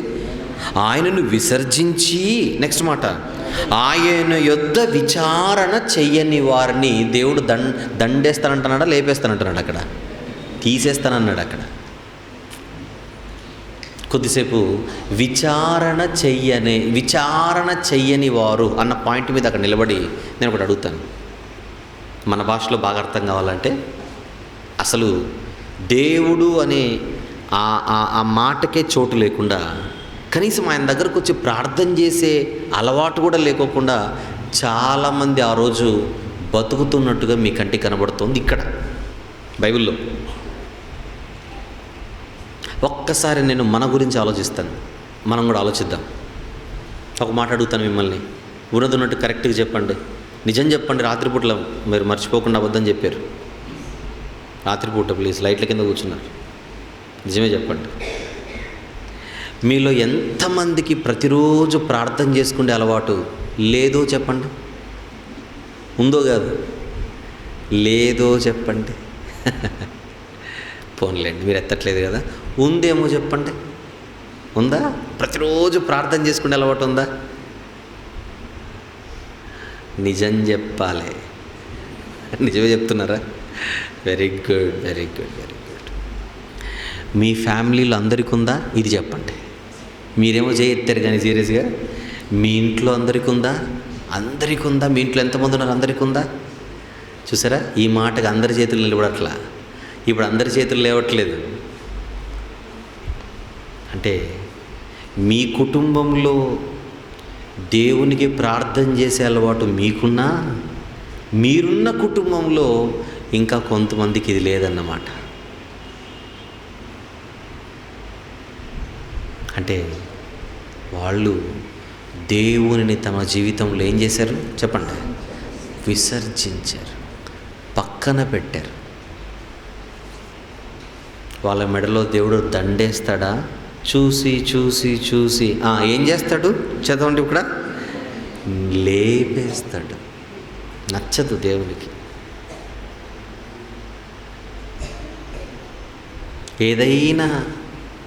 ఏమైనా నీకు ప్రాబ్లం ఉంటే, జనరల్గా మాట్లాడుతున్నాను, నీకు బాధ అయితే ఏదైనా ఉంటే మనుషులతో సహవాసం చేయాలని ట్రై చేస్తావు నువ్వు ప్రతిసారి. నాకు ఈ బాధ ఉంది మా ఆయనకు చెప్పాలి, నాకు ఈ బాధ ఉంది మా ఆవిడకి చెప్పాలి, నాకు ఈ బాధ ఉంది మా అమ్మకి చెప్పాలి, మా నాన్నకు చెప్పాలి, పిల్లలకు చెప్పాలి, అక్కకు, అందరికి చెప్పాలి. నాకు ఈ బాధ ఉంది మా బెస్ట్ ఫ్రెండ్కి ఫోన్ చేయాలి, ఎయిర్టెల్. నాకు ఈ బాధ ఉంది అర్జెంటుగా మా బాబాయ్కి చెప్పాలి, అందరికి చెప్పాలి, అందరికి ఎవరికి. నీ ఫెలోషిప్ అనేది అందరితో పెట్టుకోవాలనుకుంటున్నావు, కానీ ఎక్కడుంది నీ సహవాసం దేవునితో అడుగుతున్నా నేను. నీకు నిజంగా దేవునితో సహవాసం ఉందా? నీకు నిజంగా దేవునితో ఫెలోషిప్ ఉందా?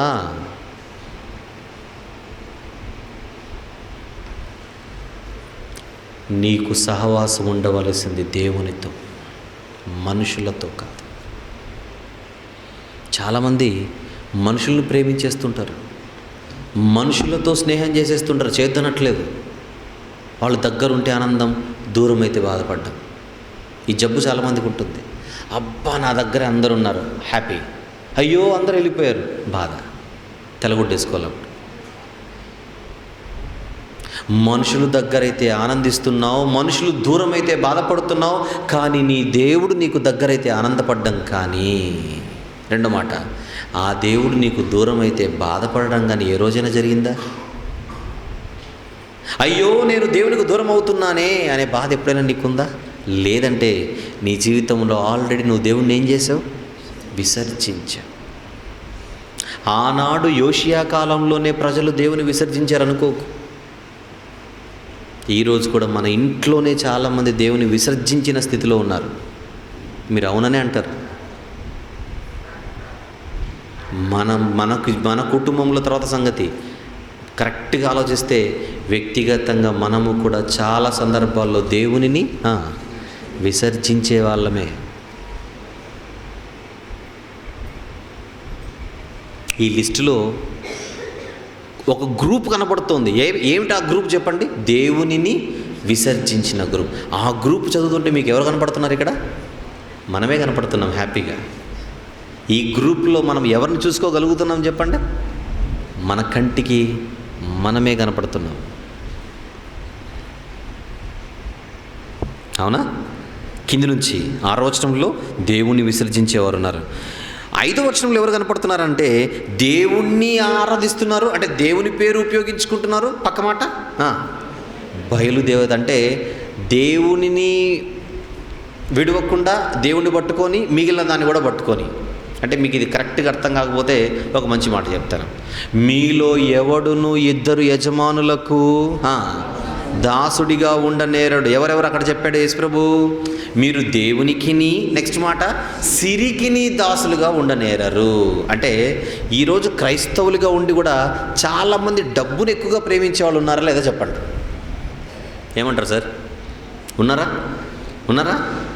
దైవమా ధనమా అంటే పెదవులతో మాత్రం దైవం, మనసులో మాత్రం ధనం.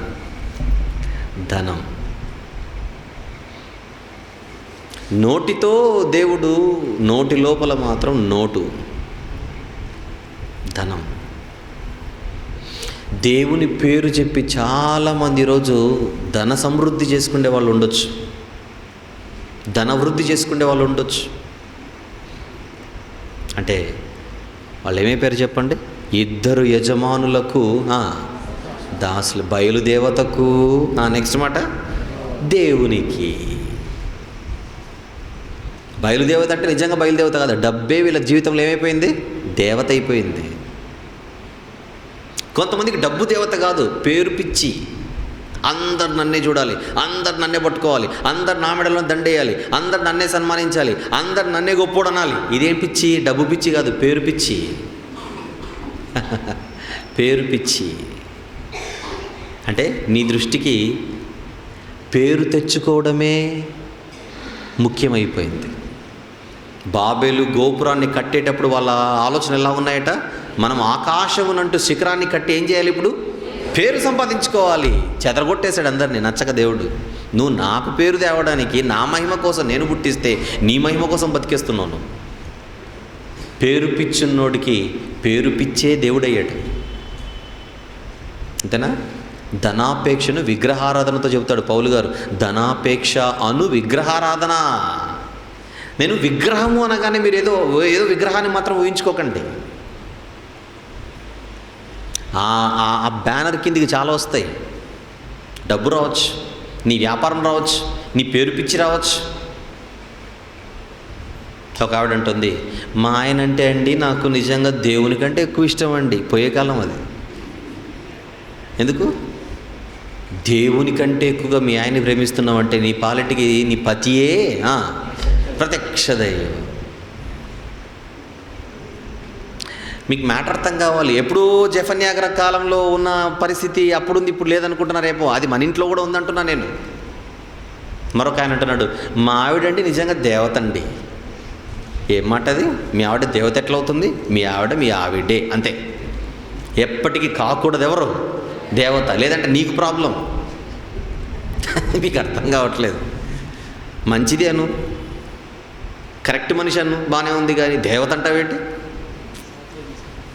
సాటైన సహాయం అను,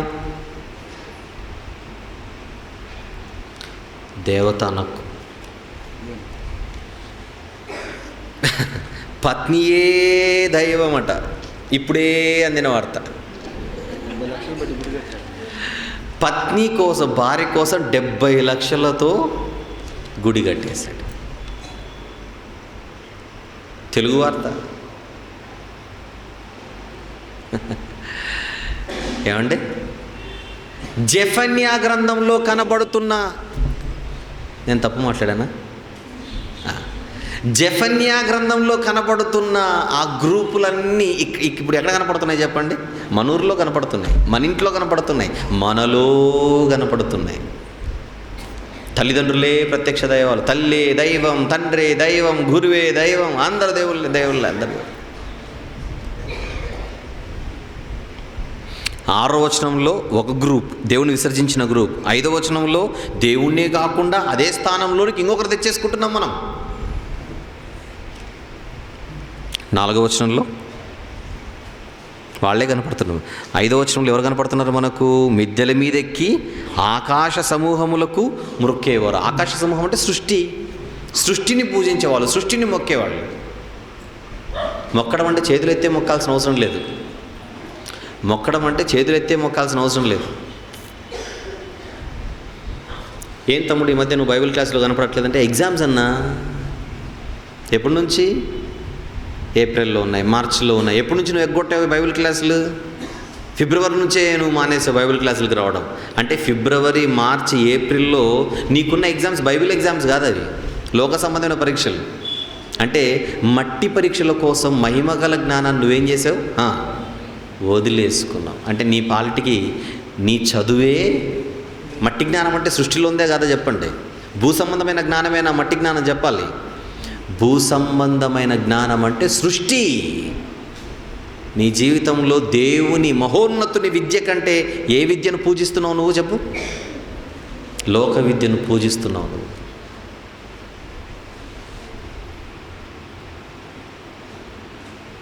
అవన్నీ ఆలోచిస్తే జెఫన్యా గ్రంథము 1వ అధ్యాయము 4, 5, 6 వచనాలలో కనబడుతున్న ఈ బృందమంతా ఈరోజు మనలో కనబడుతున్నాయేమో ఒక్కసారి ఆలోచించండి.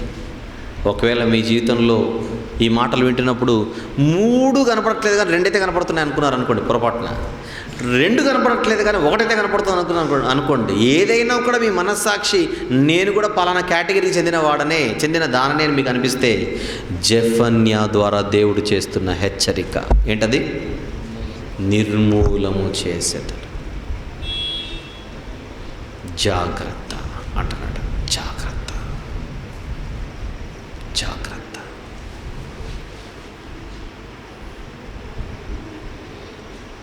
ఇంకా చాలా మాట్లాడుకోవాలి జెఫన్యాలో. ఇది ప్రారంభం మాత్రమే. మిగిలిన విషయాలు రేపు మాట్లాడతాం. రేపు మీరు ఎన్ని గంటలకు వస్తారు? 10 గంటలకు రండి రాత్రి. నేను 11 గంటలకు స్టార్ట్ చేసి 1 గంటకు క్లోజ్ చేస్తాను. జాగ్రత్త. త్వరగా రండి. 7 గంటలకు రండి, అంతే కదండి? 7 గంటలకు రండి. నేను త్వరగా స్టార్ట్ చేసి త్వరగా ఆమెనంటాను అప్పుడు. క్లియర్? రైట్. ఈరోజు మీ హోంవర్క్ ఏంటి? హోంవర్క్ ఏంటి? రాజుల 2వ గ్రంథం 21వ అధ్యాయం మొత్తం చదవండి. పనిలో పనిగా 2వ దినవృత్తాంతములు 33వ అధ్యాయం కూడా చదివితే మనషే మారినట్టుగా మీకు చిన్న ఇన్ఫర్మేషన్ కనపడుతుంది. మారినా కూడా పెద్ద సాధించింది ఏం లేదు అనేది కూడా మీకు ప్రజల్ని ఎలా డైవర్ట్ చేశాడో మీకు మ్యాటర్ అర్థమవుతుంది. ఈ 2 అధ్యాయాలు చదువుకొని జెఫన్యా గ్రంథం కోసం రండి. రేపటి పగటి వేళ గలతీ పత్రిక కోసం వచ్చేవాళ్ళు మీరేం చదువుకొని రావాలి? ఈరోజు ఉదయం నేను చెప్పినవన్నీ మీరు చూసుకొని జాగ్రత్తగా నోట్స్ రాసుకున్నారుగా, అన్నీ చూసుకొని రేపు వస్తే రేపు పగటి వేళ క్రొత్త నిబంధన, రాత్రి వేళ పాత నిబంధన. Thank you very much. Thank you so much. True wisdom ministries లో భాగమైన ట్రూ విజ్డమ్ ట్రైనింగ్ సెంటర్ 6 సంవత్సరాల నుండి 19 సంవత్సరాల వయసు గల పిల్లలకు రెగ్యులర్ ఎడ్యుకేషన్ తో పాటు బైబిల్ ఎడ్యుకేషన్ ని కూడా అందిస్తున్నది. వీటి వివరములు మరియు మా ఇతర పరిచర్య వివరములను మా అఫీషియల్ వెబ్సైట్ www.truewisdomtv.com లో పొందగలరు. బ్రదర్ ఆర్ వంశీ గారు మాట్లాడిన ఎన్నో అద్భుతమైన ప్రసంగాల డివిడీలు సిద్ధంగా ఉన్నాయి. డివిడీల కోసం మీరు సంప్రదించవలసిన ఫోన్ నంబర్లు 04065554355 లేదా 8106882392. గమనిక: ప్రతి ఆదివారము మధ్యాహ్నము 2:30 నుండి 5 గంటల వరకు ఇంగ్లీష్ ఆరాధన కార్యక్రమము మరియు ప్రతి ఆదివారము సాయంత్రము 5:30 నుండి తెలుగు ఆరాధన కార్యక్రమము YMCA సెకండరీ బ్యాండ్ నందు జరుగును. అందరూ ఆహ్వానితులే.